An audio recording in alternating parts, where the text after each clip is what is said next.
Muy bien, buenas tardes. Seguimos con nuestra sesión sobre medios de comunicación e integración de España y Portugal en las instituciones europeas.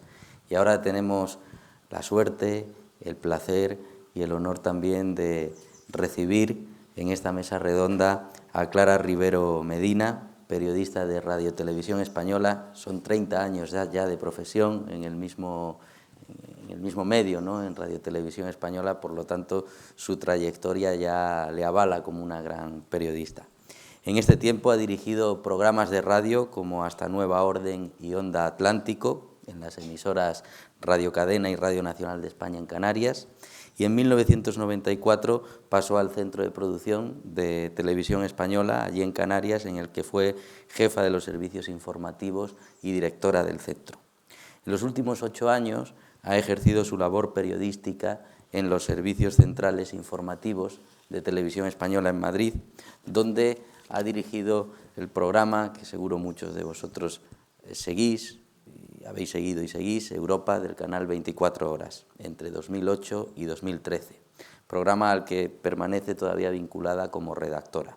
Y entre una de sus actividades más interesantes es la de ser autora y conductora del blog Zoom Europa, que hace un seguimiento de la actualidad europea y que seguro dará buena cuenta de él ahora también en su intervención. Así que doy la palabra ya a esta importante periodista, Clara Rivero, y le escuchamos. Sí.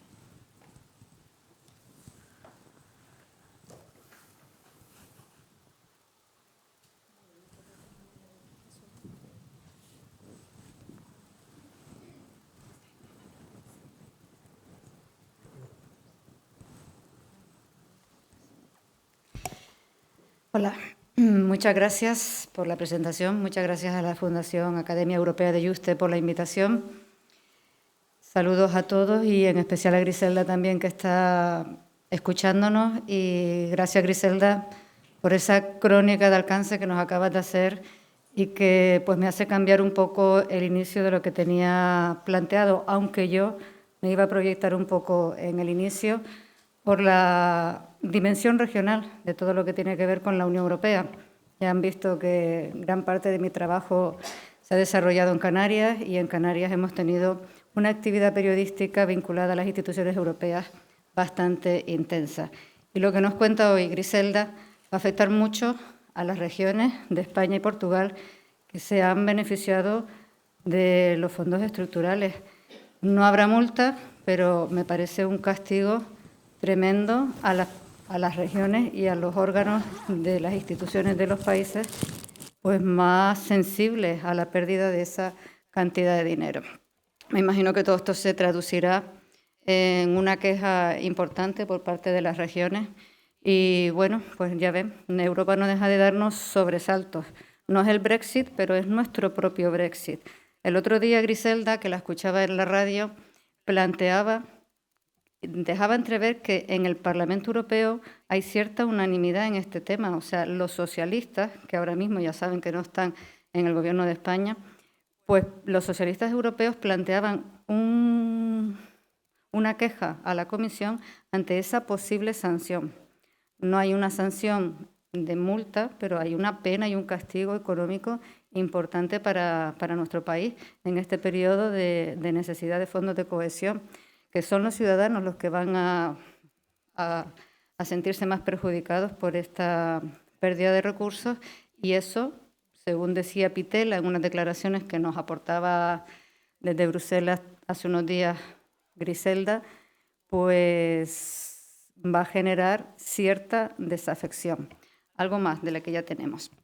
Bueno, yo me iba a centrar fundamentalmente en 3 cuestiones. No sé cuántos de aquí están estudiando periodismo, pero yo iba a hacer un planteamiento de necesidad de informadores con conocimiento de causa, porque nos llegan a la tele pues estudiantes con bastante inquietud sobre las instituciones europeas, pero con bastante desinformación. No sé si ustedes tienen información de cómo funciona la Unión Europea, lo estudian, si saben cuáles son las instituciones en el proceso en el que están, pues estupendo. Entonces, Eso está genial. Aquí venimos pues para hablar de los 30 años de la Unión Europea, de España y Portugal dentro de la Unión Europea. El otro día también en el Parlamento, con motivo del Brexit, oí hablar de las 3 dimensiones. Había un eurodiputado que decía, yo soy bávaro, soy alemán y soy europeo. Yo creo que cada uno de los que estamos allí nos encontramos en esas 3 dimensiones. Uno será de Salamanca, otro de La Rioja, otro del País Vasco, otro de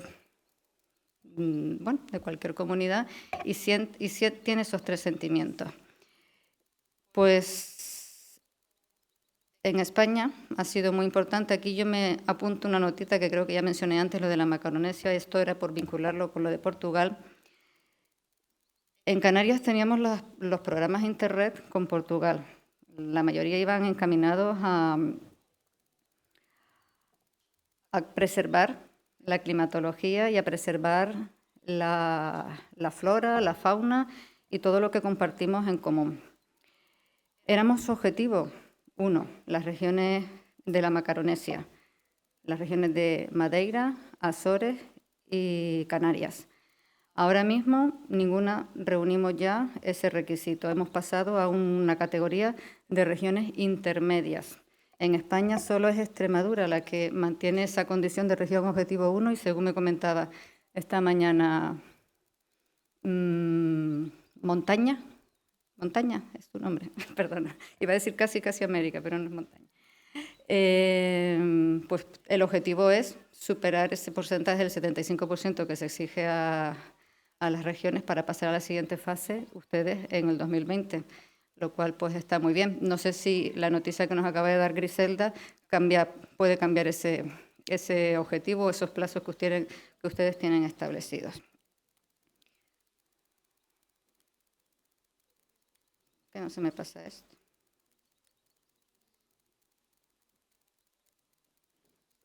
Bueno.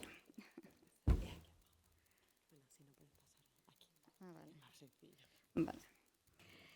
Bueno, nos situamos en hace 30 años. Europa era un sueño para los españoles y para los portugueses.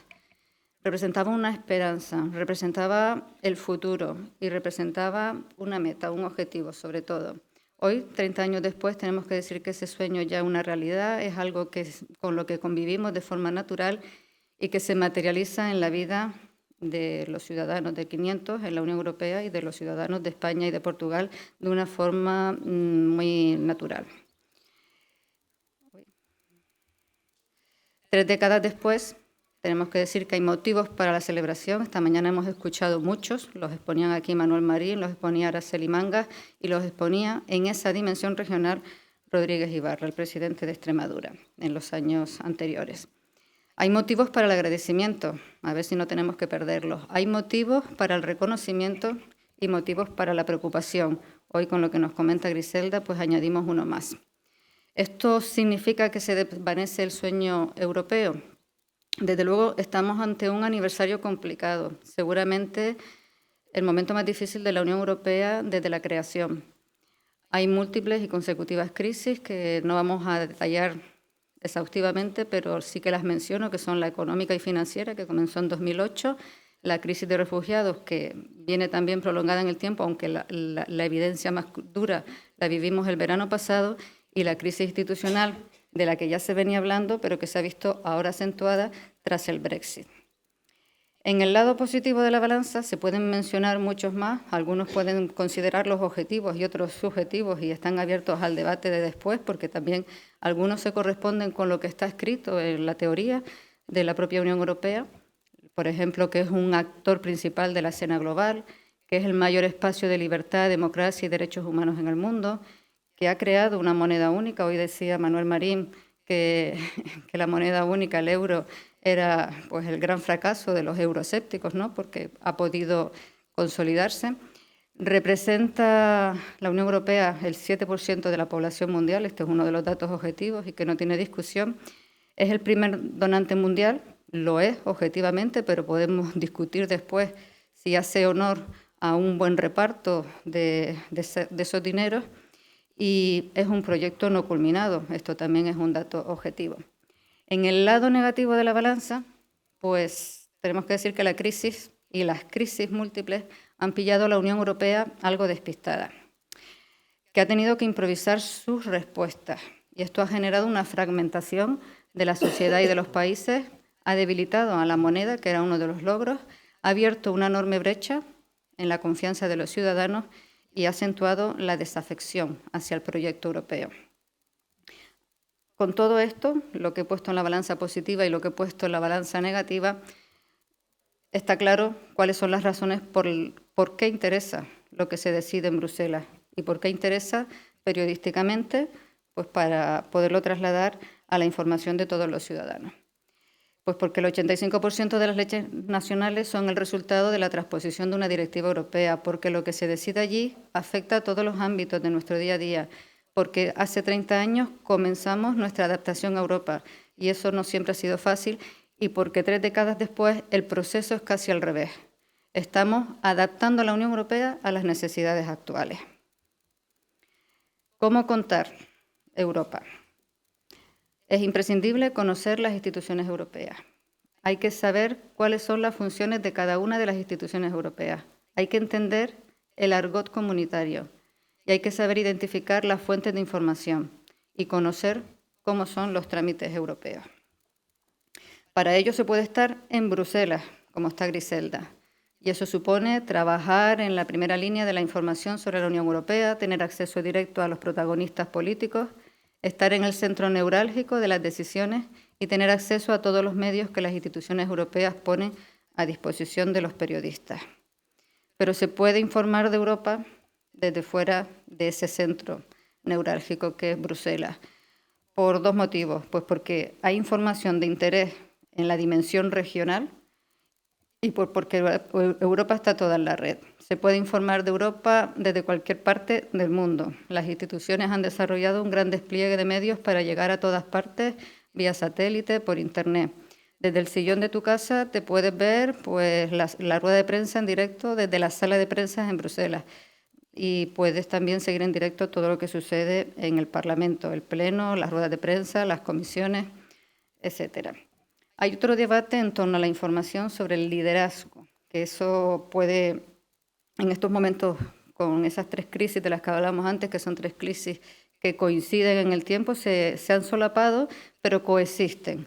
Empezamos por la económica, seguimos con la de refugiados y tal. Y yo creo que la económica es la que impide dar una respuesta en positivo a la de refugiados y a la propia crisis institucional. Volviendo al tema del liderazgo, la pregunta de quién manda en Europa, pues se añade otra. Si es verdad que Europa necesita un líder o nos podemos conformar con esta imagen de una Europa a 3 bandas, con Juncker, con Martin Schulz, con Donald Tusk. Bueno, pues la falta de líder es un tema recurrente para justificar el fracaso de Bruselas a la hora de responder ante los problemas actuales.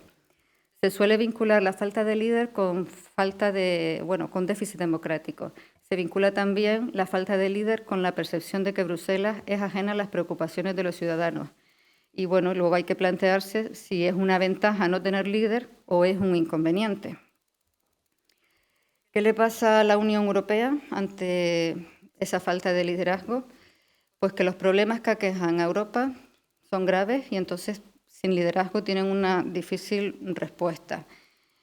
El modelo elegido por la Unión Europea requiere respuestas colegiadas de los 28 países y eso resta agilidad a las decisiones. Cada país tiene una percepción diferente de los problemas. Europa no es un bloque monolítico, lo vemos cada día en las decisiones que son lentas y que cada país puede bloquear cualquier avance en una respuesta a alguna cuestión de peso y de reto en la Unión Europea.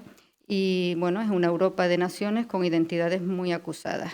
Y los problemas y dificultades que afectan a Europa solo tienen una respuesta europea, paradójicamente, frente a esa propia descripción de que cada país tiene su propio peso y su propia identidad, pues al final,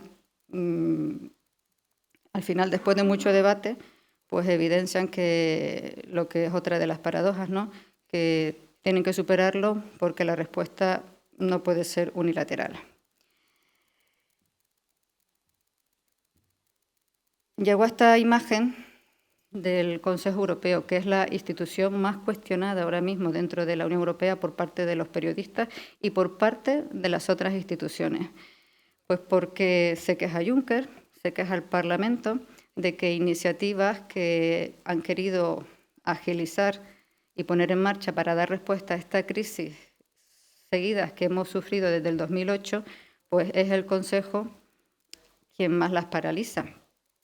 Y se ha evidenciado muchísimo con la crisis de refugiados, donde a las decisiones de la Comisión y del propio Consejo desatendían los países a las órdenes de su propio líder dentro del propio Consejo, que es Donald Tusk, un señor que antes presidió Polonia y que ahora preside el Consejo Europeo y que yo creo personalmente que tiene bastante poco carisma.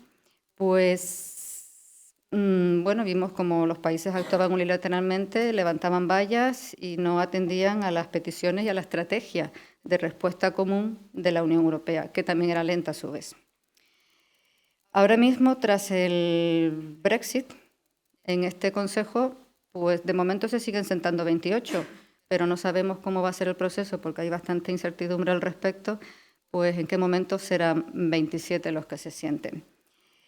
Se abre un proceso dentro de esa necesidad de reforma institucional en la Unión Europea de cambio, que el otro día hablando con Araceli Mangas coincidíamos en concluir que a corto plazo tiene que haber una reforma del tratado y además se va viendo en que empieza a debatirse en algunos sectores las formas. No hay propuestas concretas, pero sí una publicada por el presidente del Parlamento Europeo esta semana, que tiene 3 ejes. Una, y a mí me sorprende la propuesta de Martin Schulz, no por valiente, que no la considero, sino simplemente cuando dice que la Comisión Europea debe ser un órgano de gobierno, de auténtico gobierno de la Unión Europea, me llama la atención porque ese argumento ya lo defendieron ellos en la campaña electoral, que por primera vez los electores podríamos votar y decidir quién iba a dirigir la Comisión Europea. Y resulta que ahora nos están proponiendo que por fin sea una comisión de auténtico gobierno de la Unión Europea, cosa que ya nos habían vendido antes que iba a ser así. Y la más novedosa es la de un Parlamento bicameral, con una Cámara de Representación de los Estados, o sea, como una especie de Senado, en la que nosotros en España tenemos en el Senado representadas las comunidades autónomas, pero no a través de los parlamentos autonómicos, sino por una elección de senadores. Él propone una representación de parlamentos nacionales en esa nueva Cámara que proponen a nivel europeo. A mí también me parece esta propuesta un disparate, pero bueno, como yo no soy la que tengo que decidir, lo único que tengo que hacer es analizarlas. No sé qué recorrido le queda a esta propuesta, ni si será la que se empiece a debatir o es una invitación a que empiecen a surgir otras, pero desde luego esto no se hace sin una reforma del tratado. Si Martin Schulz lo está proponiendo es porque también debe estar intuyendo o lo sabe que vamos a una reforma del tratado sí o sí. Y lo que pretende con esta propuesta Martin Schulz es que los ciudadanos asimilen el reparto de poderes en Europa al reparto de poderes de los Estados. No sé si no le ha llegado que, por ejemplo, en España cuestionamos mucho el papel del Senado, ¿no? Y pensamos que es una Cámara un poco inútil. Pues, no sé, no deben haber asesorado en este sentido, pero yo creo que el debate no se limita solo a España, sino probablemente a muchos países de la Unión Europea. En los 30 años de adhesión a la Unión Europea, la información ha ido variando absolutamente. Después de la euforia de la adhesión, hubo los primeros años pues, para analizar cómo llegaba el dinero, cómo nos íbamos cambiando, qué es lo que iba representando, la euforia en sí de la propia adhesión. Y luego hubo una travesía del desierto periodística importante en la que vender cualquier información de Europa en un consejo de redacción, en un informativo, era bastante difícil. Pues porque eran informaciones plúmbeas, pues cargadas de datos, de referencias económicas, que alejaban al ciudadano o al oyente de la información. En los últimos años, desde el 2008 en adelante, desde que estalló la crisis, pues eso ha vuelto a cambiar. Esa travesía del desierto se ha convertido en un río en el que la información fluye a borbotones y quizás eso genera a veces incluso hasta desinformación. En eso, en la euforia inicial, en la travesía del desierto de en medio y en el río ese de caudaloso con información sobre la Unión Europea, también a veces tenemos culpa los periodistas. Griselda hablaba de la falta de atención por parte de las fuentes, de los técnicos que tendrían que tal, pero esa laguna, pues a lo mejor nos ha hecho nosotros también a veces en algunos momentos aventurarnos en la necesidad de tener que contar algo, ¿no? Bueno, lo dejo ahí y creo que hemos planteado algunas cuestiones para el debate en las que no sé si están interesados participar en esta hora de sosiego y de calma.